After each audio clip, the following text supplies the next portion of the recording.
우리는 지금 대한민국이라고 하는 우리 선배들이 건설해준 나무 속에 살고 있습니다. 사람 언제나 사는 사회가 주어져 있고 또 역사가 주어져 있는데 오늘 우리에게는 대한민국의 미래를 위한 역사, 지금 좋은 사회를 만들기 위해서 몇 가지 알아야 할 일이 있습니다. 그 첫째는 대한민국의 뿌리가 어디 있는가 하는 것을 알아야 합니다. 뿌리는 눈에 보이지는 않지만은 그 뿌리가 있기 때문에 나무가 자랍니다. 대한민국의 뿌리는 3.1운동 때부터 자리 잡기 시작했습니다. 첫째는 자유가 없는 사람과 민족은 죽은 것만도 못하다. 자유를 찾아야 한다. 그 뜻이 있었고, 두 번째는 나와 내 가정과 우리를 위해 살지 말고 민족과 국가를 위해서 사는 사람이 나라를 되찾을 수 있다 하는 생각이고, 세 번째는 그러기 위해서는 배워야 된다. 교육을 받아야 한다. 이 세 가지 원동력을 가지고 100년 전에 3.1운동 때 우리 대한민국의 뿌리가 생겼습니다. 저는 그때 태어나서 지금까지 살아왔기 때문에 직접 간접으로 많이 경험을 했습니다. 그 세 가지 정신을 가지고 25년 동안 땅속에서 기다렸는데, 그것이 제2차 세계대전이 끝나는 때에 땅 밖으로 나오게 되고 1948년에 대한민국 정부가 설립됨으로써 오늘 그 나무 속에 살게 된 겁니다. 그럼 그동안 우리가 세계 어떤 나라에게 대해서도 자랑할 수 있는 것은 자유를 사랑하고 민족을 사랑하고 교육을 받았다고 하는 것은 제가 생각하기에는 세계에서 가장 훌륭하게 자란 민족입니다. 그럼 그 당시 우리 세계는 어떻게 됐는가, 왜 우리가 독립하게 됐는가 하는 문제가 남는데, 1945년에 제2차 세계대전이 끝날 때에 전 세계가 똑같이 약속한 것이 두 가지 있습니다. 하나는 앞으로는 무슨 일이 있어도 식민지는 있을 수 없다. 다 독립을 해야 한다는 거고, 두 번째는 무력을 가지고 다른 민족과 나라를 침략하는 것은 허락할 수 없다. 그 두 가지 약속을 받았습니다. 그런데 이상하게도 영국의 처칠 수상이 전쟁은 앞으로도 계속될 것이고 어떻게 되면 제3차 대전이 일어날지도 모르니까 평화를 너무 쉽게 생각하면 안 된다고 얘기했습니다. 그런데 이상하게도 처칠의 예언이 맞았습니다. 왜 처칠은 그런 생각을 했는가? 공산주의 국가, 공산 정치가 어떻다고 하는 것을 제일 잘 알았습니다. 그래서 자유를 사랑하고 평화를 사랑하는 사람들은 2차 대전으로 끝나지만은 공산주의 국가는 앞으로도 전쟁을 일으킬 것이다. 그런 예언입니다. 그런데 그런 예언이 나오고 5년밖에 되지 않았는데 소련의 스탈린은 김일성과 손잡고 대한민국을 점령하는 전쟁을 일으켰습니다. 그리고 스탈린이 끝나고 후르쇼프 때는 러시아와 소련과 큐바가 손잡고 미국을 군사적으로 억제하려고 해서 3차 대전이 나지 않는가 하는 걱정을 했습니다. 그 이후에도 공산주의 국가는 아프리카로 진출해서 에티오피아를 공산국가로 만들고 남미에 가서 공산국가를 만들고 중국이 큰 세력을 가지고 공산국가가 됐습니다. 그런데 그걸로 끝나지 않고 지금은 우크라이나 전쟁을 일으켰습니다. 중국은 대만을 자기 정권 밑으로 끌려고 하고 북한은 이미 다 무너진 공산주의 국가가 되고 말았습니다. 그것 때문에 우리가 지금 다시 한번 옛날과 똑같은 애국심을 찾아야겠다 하는 때가 나타나게 된 겁니다. 그럼 그동안 우리는 어떻게 했는가? 긴 세월에 걸쳤지만은 독재 국가를 넘어서서 부정부패가 없는 정치를 해야 한다고 하는 역사를 4.19 때 만들었고, 군정정치, 박정희 대통령부터 시작하는 전두환 대통령까지 군사정권을 극복했습니다. 그리고 김영삼 대통령 때부터 지금까지는 자유민주주의 국가로 세계에서 인정을 받아왔습니다. 그럼 자유민주주의 국가가 가지고 있는 제일 큰 장점은 무엇인가? 이제는 앞으로는 좌다 우다 공산이다 자유다 그건 없이 하고 진보와 보수 세력으로 올라가서 공존하자, 같이 살자. 그게 우리 김영삼 대통령 때부터의 출발이었습니다. 그런데 그게 오래가지를 못하고 김대중 대통령은 아무래도 북한과 통일을 해야겠는데 그 통일하는 방법은 무엇인가? 북한 경제를 우리만큼 올려놓으면 통일된다. 그렇게 하려고 하면 한 15년 내지 20년은 걸리겠다. 걸리고서 출발을 했는데 어긋났습니다. 많은 돈을 갖다 주고 도움을 줬지만은 북한은 전쟁 무기를 만들고 핵무기를 만드는 결과를 가져온 겁니다. 그리고 그것이 잘못되기 위해서는 좀 우리가 노력을 했어야겠는데 그렇지 못해서 노무현 대통령 때부터는 운동권 출신이 움직이기 시작하고 문재인 정부에 와서는 운동권이 정부를 잡는데 우리 문 대통령과 함께 있으면서 좌파 세력이 세계에서 본 좌파 국가로 발전해 와서 오늘까지 온 겁니다. 그 문재인 대통령이 과거에 만들어 왔는데 우리도 많은 노력을 하고 함께 있었지만은 제일 힘들었던 의자가 있으면 하나 줬으면 좋겠네요. 의자가 있으면 하나 줬으면. 제일 힘든 것은 다른 것이 아니고 문재인 대통령이 있는 동안에 좌우가 극심한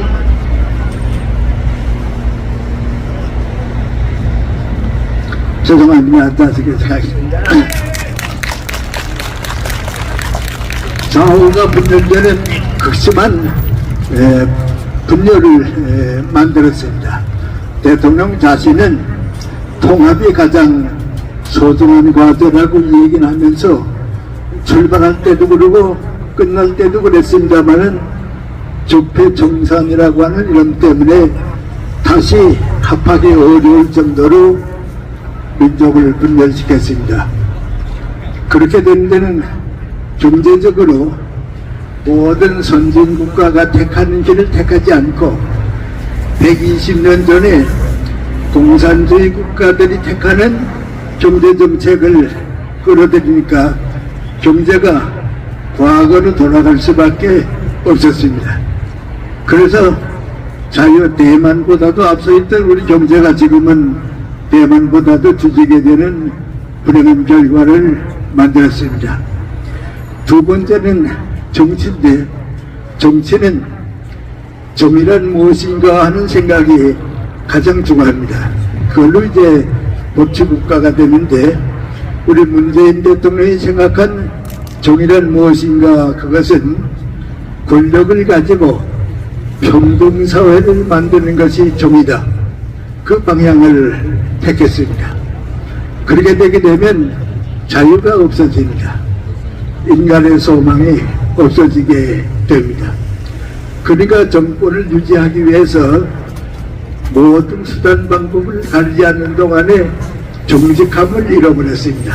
정직하지 못하고 진실하지 못하고 보니까 우리가 대통령을 믿기도 힘들었고 또 국민들 전체가 우리 정부가 하는 것과는 믿기가 좀 어려워지게 됐습니다. 그보다도 제일 어려운 문제가 있는데 그것은 전 세계가 인정하는 인권 문제입니다. 인간의 존엄성과 가치는 세계 어디에서도 지켜져야 하는데 우리는 그것을 지키지 못했습니다. 예를 들어 말하면 우리 서해안의 어부가 바다에 빠져서 표류하다가 북한에 가서 정산당하고 화장당했는데 그걸 그 공무원이 실수해서 바다에 빠진 게 아니고 대한민국을 버리고 북한으로 가려고 했다고 탈출하려고 왔다는 거짓을 바꾸다가 지금 그것이 바뀌어지게 됐습니다. 더 중요한 문제는 북한에서 대한민국을 찾아온 동포 두 사람을 재판도 받지 않고 문을 감싸고 손을 매무제 포승하고 북한에 갖다가 줬는데 그건 전 세계가 용납하는 일이 아닙니다. 대한민국이 그렇게 인간의 자유와 존엄성을 포기하리라고는 누구도 생각을 못했습니다. 이제 그러는 동안에 보면 자유세계 선진국가가 다 지지하고 있는 자유민주주의가 병들게 됐고 그것을 깨닫게 되는 사람들이 여러 가지를 바꿔서 지금 정권을 바꾸게 된 겁니다. 그런데 우리는 윤석열 대통령과 우리 국민이 앞에서 새로운 나라를 건설해라. 그것이 지난번 우리 투표에서 얻은 무거운 책임이 됐습니다. 이제는 윤석열 대통령을 우리가 뽑았고 국민들이 힘을 합해서 가야겠는데 어떻게 했으면 좋은가 말이죠. 무엇을 했으면 좋겠는가. 그 문제가 지금 우리에게 주어진 문제입니다. 많은 얘기는 제가 하지 않겠습니다. 제일 한 가지만 좀 말씀을 드려서 여러분과 같은 생각을 가졌으면 좋겠는데 지금 우리는 무슨 잘못에 빠져 있는가. 냉전 시대에는 좌가 있고 우가 있고 어느 하나는 없어져야 어느 하나가 살 수 있다. 그런 생각을 했습니다. 근데 그런 생각하는 것은 지금 러시아, 중국, 북한, 공산주의 국가밖에는 없습니다. 전 자유국가들은 다 무엇을 믿는가? 좌가 없어지고 진보가 되고 보수가 없어지고 또 이 우파가 없어지고 보수가 돼서 진보와 보수는 함께 살아야 한다. 그것이 이제 우리 문재인 대통령 오기 전까지 쭉 가지고 있었던 생각입니다. 김영삼 대통령도 그 생각을 가졌고 김대중 대통령도 그 생각을 가졌는데 지금 그 생각이 그만 후퇴했습니다. 그래서 진보는 저보고 얘기하라 그러면 진보는 지금 없습니다. 왜냐하면 진보는 열린 사회로 가는 게 진보인데 지금 우리나라의 진보 운동권 진보는 폐쇄사회, 좁은 사회로 가는 게 진보입니다. 그러면 진보는 이미 죽었습니다. 우리나라 지금 진보는 없습니다. 이제 남아있는 것은 저 같은 사람도 거기에 속하는지 모르지만은 보수 세력이 있는데 이 보수 세력은 미래를 창조할 수 있는 세력이지 과거로 되돌아가는 보수는 아닙니다. 그건 대단히 잘못된 생각입니다. 역사는 언제나 미래로 가는 거지 과거로 보수가 돌아가면 안 됩니다. 그래서 지금 우리 맹관이 보수는 열린 보수로 변할 수 있는데 진보는 폐쇄적인 진보이기 때문에 사라지고 말았습니다. 이제 그것이 이번 대통령 선거에서 전 진보도 더 믿을 수가 없으니까 애국심을 가진 열린 보수가 대한민국을 맡아달라. 그 지금 우리에게 주어진 사명입니다. 그런데 여러 사람들이 여러 가지 생각을 하고 있는데 하나 똑같은 결론이 있습니다. 극단적인 진보도 이제 나타나지 말고 과거로 돌아가는 보수도 이제는 정치에 참여하지 말아라. 그럼 누가 나오느냐? 미래를 건설할 수 있는 사람들이 나와야 하는데 보수다 진보다 하는 생각보다도 더 중요한 건 누가 미래를 건설하느냐. 그게 문제입니다. 역사라고 하면 항상 미래가 해결하니까 그렇습니다. 그런데 우리도 모르게 주변에 다 얘기하는 것은 무엇인가 확실하지는 않지만은 중도 세력이 필요하다. 실용주의가 필요하다. 그래서 지금은 야당 사람들도 실용적인 방향으로 가자. 그 방향을 내가 그 중도 세력으로 가자. 그리고 오래 보수 진영도 어떻게 생각하는 거 아니? 이제는 보수가 아니고 중도 세력, 실용주의로 가자 하고 있습니다. 근데 실용주의가 어떤 것인가를 아는 사람들이 많지 않습니다.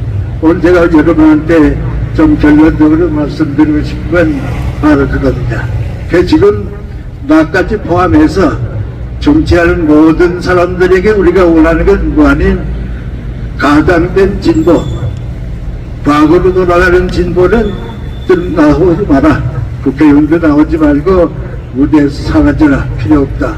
또 과거를 그대로 지켜서 뭐 한국과 일본과의 관계 같은 것도 원수 다 갚은 다음에 같이 가겠다.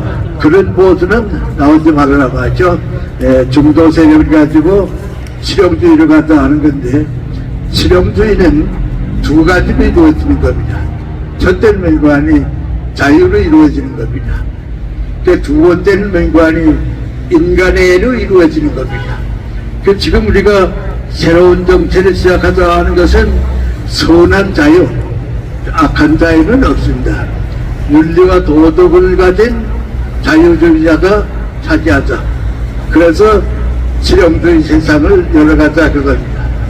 그리고 두 번째는 맹관이 모든 정치의 마지막 결론이 있는데 그것은 어떻게 하면 저 많은 사람이 인간답게 행복하게 살 수 있을까? 그게 정치의 목적입니다. 전 세계 인류 누구한테 물어보든지 왜 우리가 지금 정치를 하느냐? 저 많은 사람이 대한민국 사람 전부가 행복하게 인간답게 사는 사회를 만들어주자. 그걸 우리가 중도 세력이라고 그러고 실용주의라고 그럽니다. 그럼 그 실용주의는 언제 시작이 됐는가? 휴머니즘으로 쭉 역사를 내려오다가 영국에서 출발했습니다. 영국에서 실용주의 출발할 때 뭘 출발했는가 하니 공리주의라고 그럽니다. 최대 인간의 최대 행복입니다. 가장 많은 사람이 가장 큰 행복을 누리는 세상으로 가자. 그 영국에서 개발한 실용주의입니다.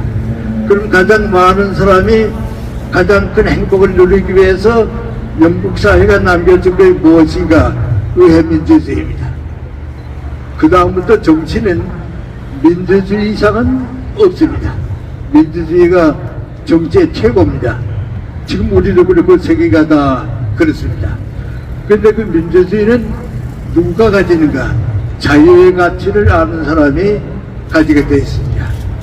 그래서 영국에서 가장 많은 사람이 가장 큰 행복을 만드는 나라를 만들자 해서 만들어 놓은 것이 의회민주주의고 경제는 복지경제입니다. 근데 그걸 어떻게 하면 빨리 할 수 있는가? 어떻게 하면 모든 나라 사람들이 다 같이 할 수 있는가? 그 문제입니다. 그걸 개발한 사람들이 누구하니 미국의 실용주의입니다. 그 실용주의라고 하는 말은 미국이 60년 전에 제일 많이 쓴 얘기입니다. 실용주의를 택하자 그겁니다. 그럼 실용주의는 어떤 방법이니까 투쟁해서 얻는 건 아니다. 싸워가지고 얻는 건 절대 아니다. 제일 중요한 건 누구 아니 대화를 하자. 우리 지금 소통이라는 말을 하고 대화하자. 그래서 여러분 지금도 그런 생각 하실 거예요. 미국이 시진핑하고 중국하고 갈등을 많이 만들면서도 자꾸 대화를 합니다. 그런거 아니 대화하는 동안에 더 좋은 걸 찾자고 하는 것이 실험적으로 가는 길입니다. 그래서 미국 사람들은 초등학교 교육 때부터 대화 교육을 합니다. 원수는 없다. 다 똑같이 얘기하자. 그럼 대화를 하게 되면 어떻게 되는가? 내가 가지고 있는 생각과 내가 가지고 있는 생각을 자꾸 주장하지 말고 무엇이 우리 모두를 위해서 더 좋은 거냐? 너도 좋아하고 나한테도 받아들일 수 있는 결과가 뭐냐? 그거 찾는 겁니다. 그러니까 대화를 통해서 객관적 가치를 차지하는 것, 그 실험적입니다. 지금 우리 국회가 움직이는 걸 가만 보게 되면 대화하려고 하는 걸 전혀 뭔지 모릅니다. 감정 대립만 하고 과거 문제 가지고 싸움만 하고 누가 더 정권을 유지하느냐 하는 그 생각만 하는데 그건 잘못된 겁니다. 그러니까 대화를 해서 내 편에도 도움이 되고 내 편에도 도움이 되려고 하면 무엇이 더 중요하겠느냐, 그걸 찾아가는 것이 실험적입니다. 그 방법이 무엇이겠는가? 투쟁은 아니다. 싸움은 아니다. 만약에 무슨 노동운동 같은 게 있다고 해도 그건 대화는 하지. 대화가 끝나지면 올지만은 대화를 끝까지 해가는 것이 실험주의의 중심입니다. 그럼 그 대화를 하기 위해서는 어떻게 합니까? 양보할 줄 알아야 합니다. 그리고 다른 사람에게 공감을 얻을 수 있어야 합니다. 그래서 투쟁이 없는, 싸움이 없는. 여러분 생각해보면 지금 제일 잘 되는 나라가 캐나다입니다. 캐나다가 보게 되면 무슨 노사 분쟁은 없습니다. 대화를 통해서 이끌어가기 때문에 그렇습니다. 우리 모든 국민이 사는 길이 무엇인가 그겁니다. 근데 거기에 가는 길이 도덕과 윤리입니다. 모든 점에서 악을 버리고 선을 택해야 한다 하는 건데, 자유는 악을 버리고 선을 택하는 사람에게 주어지는 선물입니다. 악을 택하는 자유는 주어지지 않습니다. 좀 그렇게 얻는 것이 마지막 가서 얻는 게 무엇인가? 옛날 그리스 사람들은 휴머니즘이라고 그랬습니다. 기독교에서는 그것을 사랑의 정신이라고 그랬습니다. 지금은 그것은 뭔고 하니 인간애의 정신입니다. 더 많은 사람이 자유를 누리고 더 많은 사람이 사랑하게 되면 평등은 자연히 이루어지고 행복은 자연히 찾아오게 되는 겁니다. 그 먼 길을, 그 넓은 길을 가자고 하는 것이 자유민주주의입니다. 단 한 가지 우리가 거기서 기억할 게 있는데, 거기에서 성공한 나라는 우리가 여행하는 가운데서 제일 많이 보는 것은 미국과 캐나다입니다. 거기 가보면 자유를 누리고 인간애가 가득 차 있는 사회제도입니다. 캐나다 같은 데 가면 무슨 투쟁을 한다, 무슨 노동자분들을 보지 못합니다. 그런 사회에 우리가 가게 된 겁니다. 그런 사회로 가는 새로운 출발을 우리 새로운 정부와 더불어 국민이 함께 가야 합니다. 국민이 함께 가지 않으면 도달할 길이 없습니다. 그래서 정부는 국민을 위하고 국민은 정부의 정책을 지지해서 새로운 길을 열어놓게 되면 40년 동안 우리가 고민하던, 때로는 70년 동안 우리가 소원해왔던 대한민국의 장래는 세계에서 가장 자랑스러운, 가장 존경받는 훌륭한 자유민주주의 국가로 만들 수 있고, 그 지금 우리가 시작할 수 있는 출발입니다. 해방과 독립을 맞이했던 것과 마찬가지로 통일도 이런 뜻이 이루어지고 한 30년 지나게 되면 평화로운 통일이 자연스럽게 찾아오리라고 믿는 것이 저 같은 사람과 또 역사적으로 사회를 본 사람에게 출발입니다. 제가 마지막에 여러분에게 드린 것은 선한 자유를 믿어야 합니다. 선한 자유를 믿어야 하고요. 투쟁이 없는 대화를 믿어야 합니다. 그리고 양보할 것을 양보하고 모든 사람이 행복을 나누어 가지고 인간다운 삶을 함께 누리자고 하는 좋은 목표를 바라보면 아마 저는 인민들이겠습니다만 여러분 후대쯤 가면 대한민국은 세계에서 가장 자랑스러운 모범스러운 국가가 반드시 된다고 생각합니다. 왜냐하면 70년 동안에 우리가 성공했기 때문에 앞으로 70년 후에는 대한민국은 세계에서 아시아에서 가장 존경받는 나라로 여러분이 만들어 주시는데 함께 출발해 주시기 바랍니다. 고맙습니다.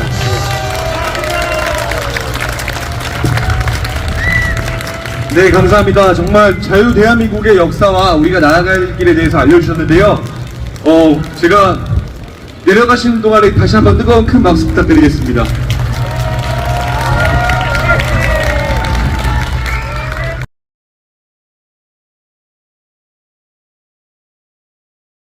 이호근 방송 구독, 좋아요는 좋은 방송을 만드는 데 큰 힘이 됩니다. 감사합니다.